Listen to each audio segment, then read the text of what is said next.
Finally, after 5 years ng paghihintay, Sara Geronimo buntis na, Matteo Guidocelli magiging tatay na.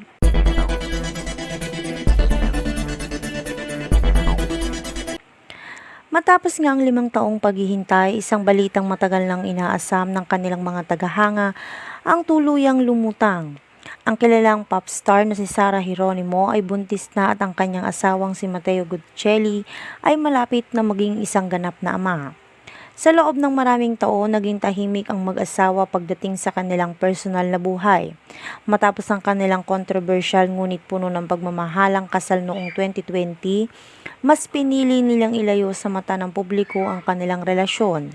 Gayunpaman, hindi maikakaila ang patuloy na suporta ng kanilang mga tagahanga na sabik sa susunod na yugto ng kanilang buhay bilang mag-asawa, ang pagiging magulang. Ayon sa mga ulat at mga malalapit na kanilang kaibigan, matagal nang pinangapangarap ni Sara Geronimo at Matteo Guidocelli ang magkaroon ng sariling pamilya. Hindi man nila ito agad ibinahagi sa publiko, makikita sa kanilang mga kilos at pananalita ang lalim ng kanilang hangarin. Si Sara, na kilala sa kanyang dedikasyon sa kanyang karera bilang isang mga aawit at aktres, ay tila handa nang yakapin ang panibagong responsibilidad, ang pagiging isang ina. Samantalang si Matteo Guidocelli naman ay hindi maitago ang kanyang saya. Sa ilang panayam noon, nasabi na niya na ang kanyang kagustuhang magkaroon ng anak at bumuo ng isang masayang pamilya kasama ang kanyang asawa. Ngayon, tila natupad na ang isa sa kanyang pinakamalaking pangarap. Ang balitang ito ay mabilis na kumalat sa social media, kung saan bumaha ng pagbati at mensahe ng suporta mula sa kanilang mga tagahanga at kapwa artista.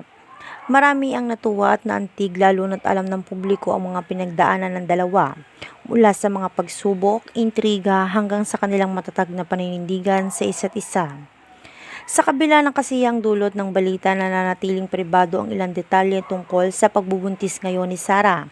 Ito ay patunay lamang na nais pa rin nilang pangalagaan ang kanilang personal na buhay at ituon ang pansin sa mas mahalagang bagay, ang kanilang lumalaking pamilya.